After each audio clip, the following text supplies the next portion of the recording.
classroom. It's not a decision file to label student. It's not a program just focusing on the academic performance or record table. It doesn't charge the family and teacher with extra burden. It's not a study program or homework demanding more than students' capability. So, why should we prepare it? Students with special needs can only benefit from the highest level of service through a healthy IEP preparation process. And why we should use again? All individuals, no matter what type and degree of their disability, can learn. In children, language, problem solving, mental processes, behavioral traits, and characteristics of learning may differ from each other, from one person to other. Even children who live in the same environment is different. For example, the same age group students' physical development and behavioral characteristics may differ in the same class. The strengths and weaknesses of individual progresses show differences in itself. And in addition, the children's own characteristics and behaviors are different. For example, a person who is very successful in sporting events may fail in artistic activities. And VEP Individual Education Plan takes into consideration the differences for individual development. To make the program more effective, meaningful, and continuous relationships should be established with parents and caretakers of students. Students should be taught necessary skills and expected behaviors they need at home or in the daily life of the community. And benefits of IEP. Provides appropriate educational services to individuals, determines appropriate and realistic objectives for the individual, reveals whether these objectives are met or not.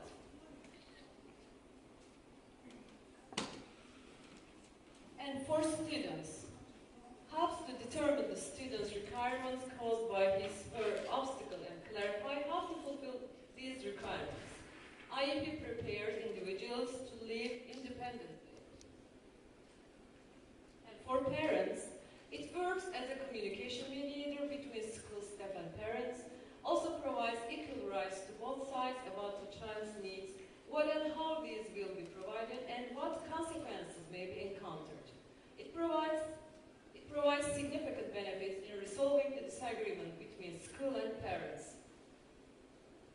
And for teachers, it helps teachers to determine the progress for their intended purposes and allows them to function as an assessment tool, sharing classroom environment with people from other disciplines and consultants outside the class allows the teachers to develop new alternatives.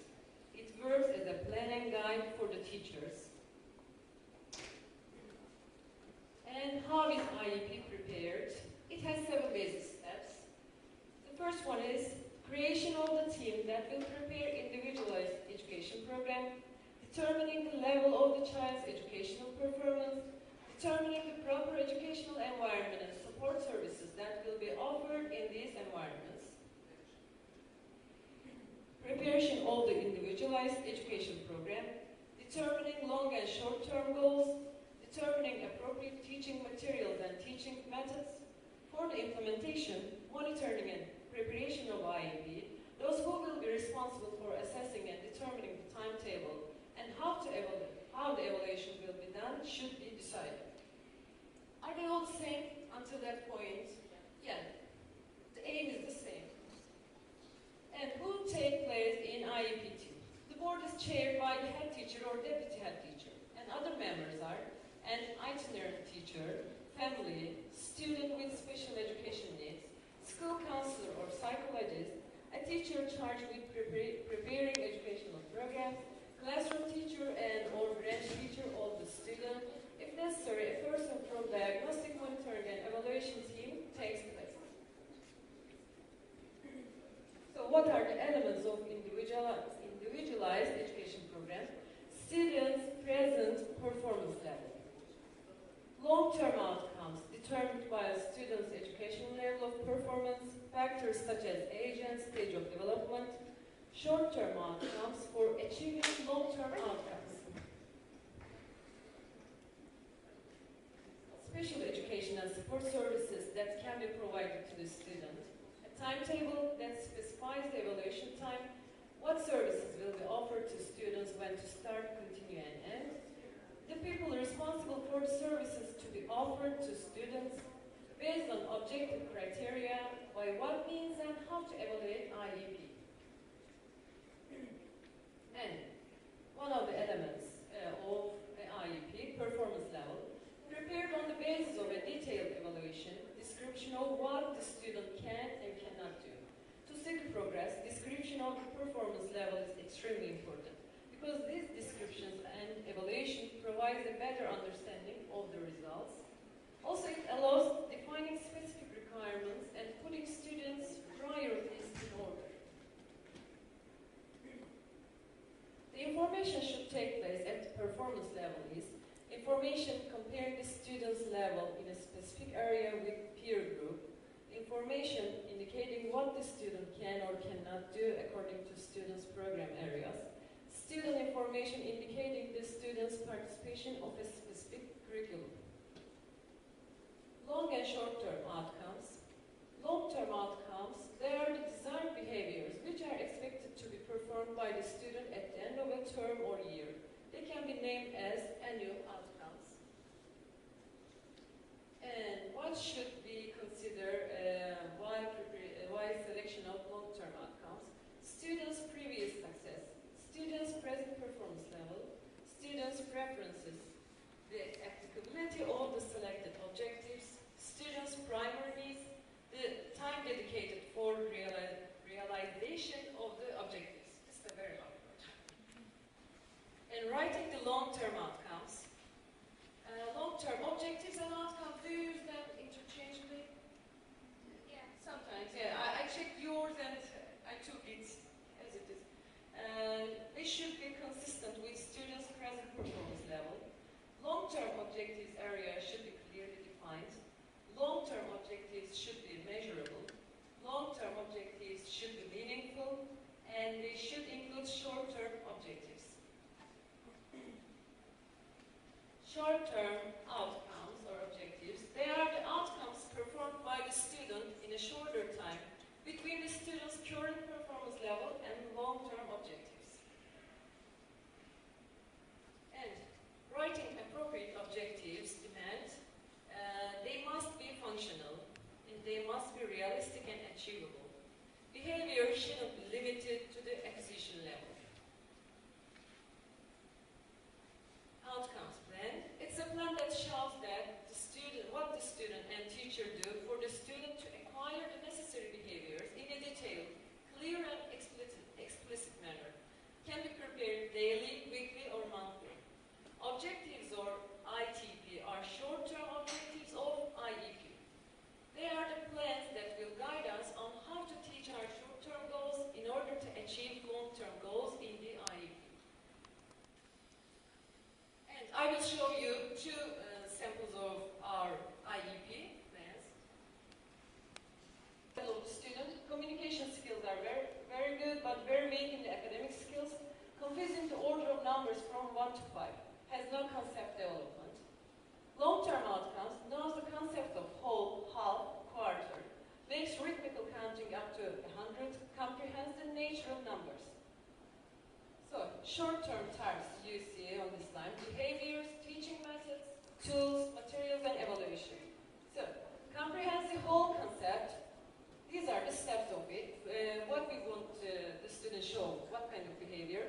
Shows the whole entity between two different entities. Shows the picture card of whole entity out of two different entity picture cards. Tells the whole one when two entities or two entity cards are represented. Comprehends the half entity. Out of two entities, shows the half one. Shows the picture card of half entity out of two different entity picture cards, and tells the half one when two entities or two entity cards are represented. Comprehends quarter entity.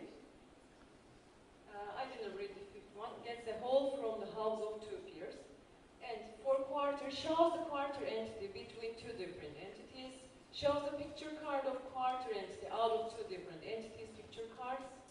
and makes rhythmical counting up to 100. Starting from 1, counts out up to 5, 10, 80.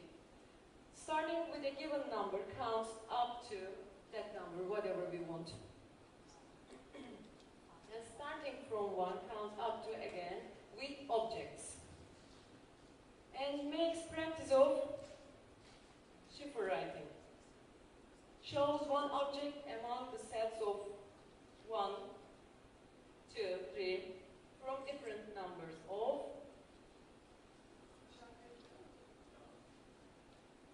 different number of objects. When the cluster with 1, 2, 3, whatever it is, object is shown, it says that the number of objects is 1, 2, 3, 4, whatever, and comprehends 0, natural number. Writes numbers by looking at the line spacing. Writes the numbers in the line range. Shows the non-element cluster among the given clusters. Says the element number of an empty set is 0. So, again, what methods are used? Tamam, birazcık daha aşağıya görelim. Teaching methods, physical support, verbal clues, modeling, birazdan şöyle aşağı. Straight expression, and question answer. What materials are used? Teaching materials in the classroom, notebook, book, and writing tools, and a smart board. And evaluation is done in our school monthly. And there is another one. Bir tane daha şey var. Reading, writing.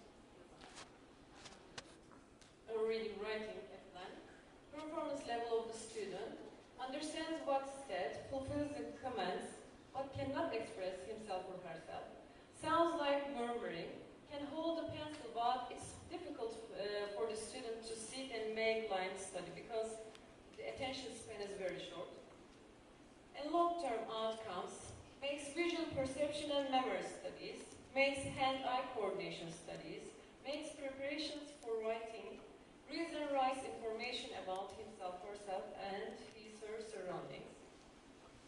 So, short-term targets are, makes visual perception and memory studies, behaviors expected, tells the name of the object shown, tells the name of the object in the picture, puts one-piece jigsaw puzzle into the appropriate space, puts two-piece jigsaw puzzle into the appropriate space, puts three-piece jigsaw puzzle into the appropriate space, makes hand-eye coordination studies, cuts paper randomly with scissors, cuts paper with the scissors by going over the lines, cuts out the drawn pattern with scissors, draws an image by following points on the paper, and makes preparations for writing, draws a round between the lines,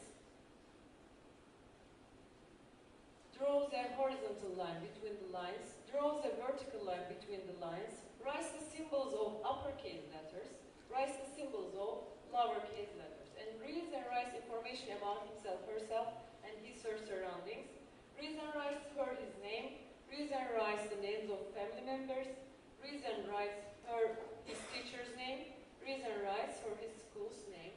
Again, the teaching methods and materials.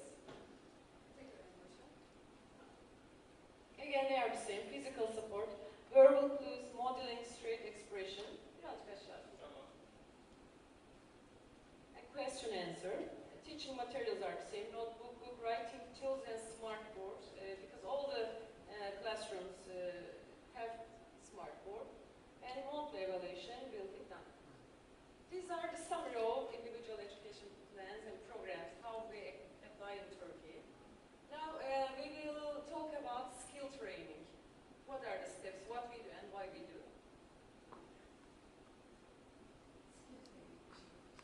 And special education skill is defined as the things that a person can or might be able to do according to his or her capability.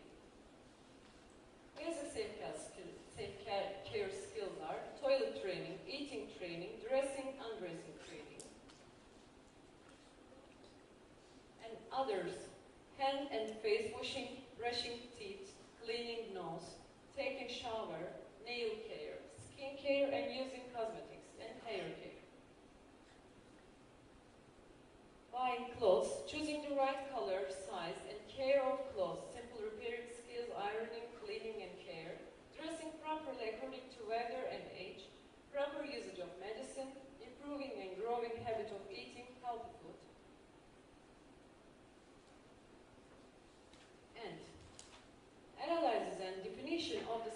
behavior which will be taught, a constant and direct instant measurement of achievement of the student, providing student with opportunities to be active all the time, giving instant and systematic feedbacks to the student's behavior.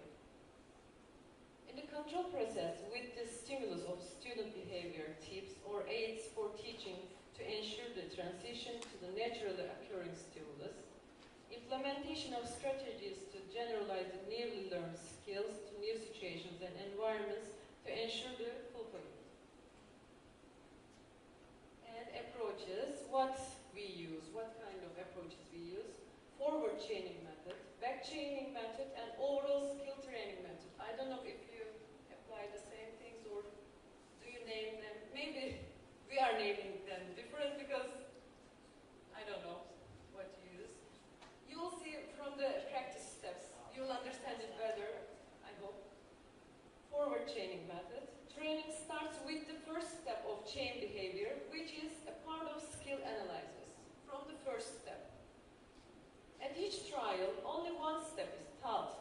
In other words, after displaying the desired behavior, student is taught the second step and then asked to move forward until all steps are taught and achieved according to skill analysis scale. Backchaining, it is starting from the last skill step, lining up from the easiest to the most difficult, to the previous steps of a skill analysis, going back. An overall skill training method, it can be defined as, instead of teaching a step from chain behavior at every trial, teaching all steps at once. Prerequisite behaviors. To define the student's real performance level by using the skill scale, first it must be defined whether the student has acquired the prerequisite of the skill. If the student has acquired these prerequisite behaviors, then the performance analysis step comes.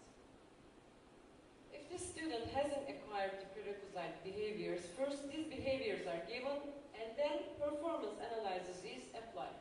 For example, to realize tying shoelaces, first the student should be able to hold shoelaces. After this step, the performance analysis step comes. An order of skill training. First, to gain the desired skill to the student, analyzing and cascading is done. Is it right to use cascading here? Stepping. Yes, yes, okay. Criterion reference measure tool is prepared. Performance assessment is done. The first skill level, which cannot be done independently by the student, is considered to be performance of the student. The first step that the student cannot do is the first step level step. And then teaching training sessions start. Skill analysis is ordering a set of behaviors in detail and logically to realize a certain aim or skill, or description of the behavior chain. While defining lower steps of skill analysis, there are different ways to follow, such as direct realization of the skill, analyzing from memory, observing another person, and consulting an expert.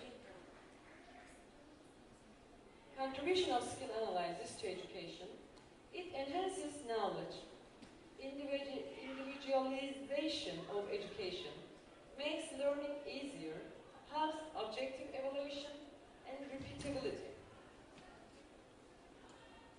Educational contributions. As skill analysis, the teaching material can be presented bit by bit, which helps the teacher have a good knowledge of the subject.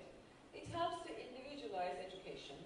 In other words, provides appropriate education according to the student's level. Steps help us to understand student's level and which step to start teaching from. It helps to see the progress of the student and keep a record. Thus, in case of a teacher change, the new teacher can easily understand the student's level by checking them. This skill analysis can be applied to other students by different teachers over and over again. So, we have two examples here. Our teacher prepared it, and I will tell the steps and she will show you how we are teaching them. And if you like, she wants one or two volunteers here to practice it, please.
training environment gets prepared, the teacher prepares the measurement tool. The student is given the main instruction. Steps where students perform independently are saved in the independent columns in the reference test. In case the student cannot do the skill step or make mistake in the order of verbal clues, modeling and physical support are provided by the teacher. And this is the other table for the multiple opportunity method. Again, the declarations are the same, instructions are the same. But here the difference is that the teacher provides help. Verbal clues, modeling, and physical support. Specifying performance. The purpose of determining the performance level of the skill is to define whether the student achieves each step independently or not, or whether the student needs clues, and if yes, which ones these are. And while specifying the performance level of the skill, first the environment should be arranged. The environment should be prepared to work one-to-one with students during performance measuring. The teacher should stand or sit by the student with the same teaching material to model when needed. Like we said, various tasks. The teacher first shows, models, helps, and then asks the student to do it by his or herself. And we use long-term objectives, short-term objectives, teaching steps, and evaluation.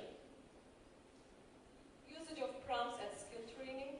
First, giving and or drawing back physical prompts, clues. Physical prompts are provided by hands and used in various ways to help students do a certain skill step in presence of a certain stimulus, while doing a certain skill step with full support of teacher, without doing the skill step, just telling what that step is and what should be done. While using physical support, physical and verbal prompts are used together. Physical support, physical and verbal prompts are used. The aim is to help students make the skill step first with physical and verbal prompts, and then draw back the physical support and get the student to do the task only with verbal prompts. Giving and drawing back clues with modeling. Modeling someone is learning by observing and imitating movements of another person. To be able to use modeling, students should have imitating ability. Modeling is used with verbal clues. However, the aim is drawing back modeling and help the student do the step only with verbal prompts. Giving and drawing back again. Verbal prompts are verbal expressions used by teacher to help student realize a certain step or skill. Verbal prompts are the least supportive way compared to other ways. The prompts and clues should be drawn back gradually in accordance with